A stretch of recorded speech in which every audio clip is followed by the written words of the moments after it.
Quetta press club میں D I G police Quetta Ghulam Asfar میسر نے ایک پریس کانفرنس کا انعقاد کیا، جس میں انہوں نے بتایا کہ 5 فروری کو ہونے والے میچ کی سیکیورٹی پلان پر عمل درآمد شروع کر دیا گیا ہے،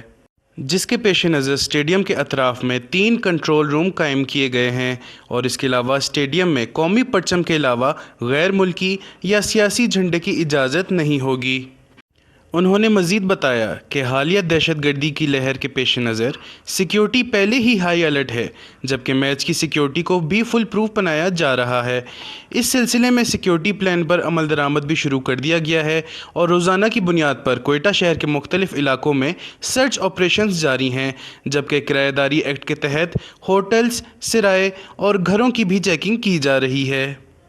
D I G police Quetta نے بتایا کہ 3 فروری سے 6 فروری تک 3000 سے زائد پولیس اہلکار فرائض انجام دیں گے، جبکہ شہر بھر میں پولیس اور ایگل اسکواڈ کے گشت میں بھی اضافہ کیا گیا ہے۔